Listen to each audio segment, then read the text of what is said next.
अशांत आत्मा को बांध सकती है और वो है हमारा सेना। चंद्रिका,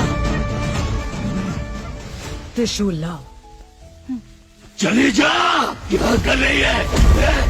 चली जा, चली जा।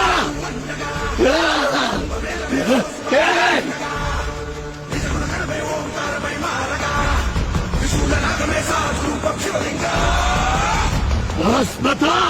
नहीं नहीं नहीं नहीं, चली जा, चली जा। तांत्रिक मंत्रों का विधि विधान से जाप शुरू करें।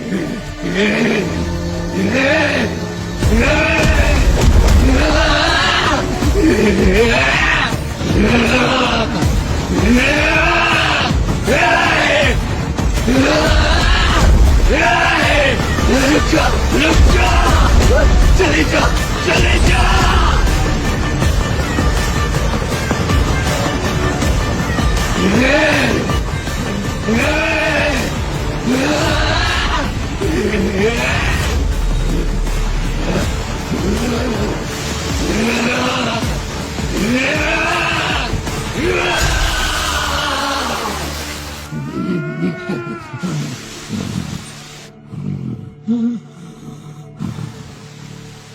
इसकी आत्मा को बांधने के लिए कुछ विधान करना पड़ेगा, जिसके लिए तुम्हें कुछ सामग्री लानी पड़ेगी। बताइए माता, क्या लाना है? जंग मैया को साक्षी मानकर 4 नंदियों की स्थापना करनी होगी। शिव ही स्मशान के अधिपति हैं। भूत, प्रेत, यक्षिणी, डाकिनी, गंधर्व, इस सब के मालिक एक ही हैं, शिव। शिव पुराण में साफ लिखा है कि भूतनाथ के 18 शिवगण होते हैं।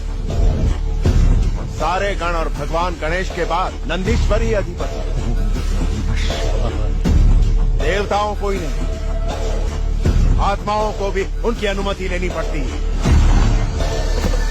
सीधे खेत से 9 तरह के अनाज लाओ। जिस तरह मनुष्यों को ग्रहों की शक्ति की जरूरत होती है, आत्माओं को भी होती है।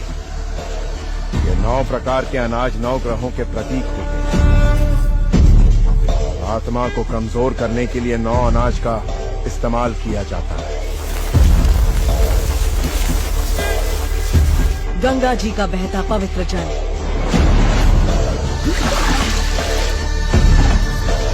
हिंदू धर्म के मुताबिक गंगा में स्नान करने से सारे पाप धुल जाते हैं और गंगा जी में अस्थि प्रवाहित करने से आत्मा को शांति मिलती है। उसी शांति के लिए है ये गंगा जल।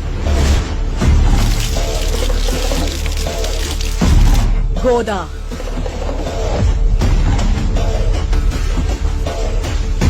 सैकड़ों साल स्मशान में रहकर तंत्र विद्या सीखने के बाद खोपड़ियों के साथ कई साल बिताने वाले नागा साधु अपनी जटा के बंधन से किसी शक्ति या आत्मा को बांध सकते हैं।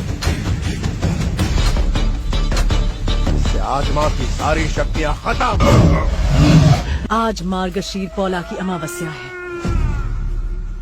कल से शुक्ल पक्ष शुरू होने वाला है।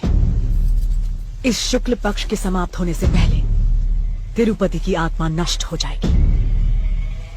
तब तक यहाँ स्थापित ये 4 नंदी चारों दिशाओं से इस गांव की रक्षा करेंगे।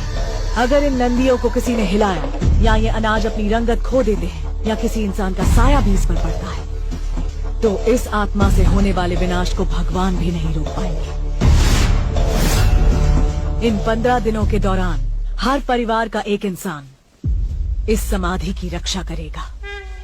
पशु पक्षी भी मेरी बनाई इस रेखा को पार न कर पाए। और फिर उसके बाद इस समाधि में दफन अशांत आत्मा को जलाया जाएगा।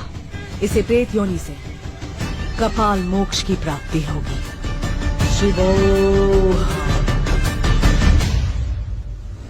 माता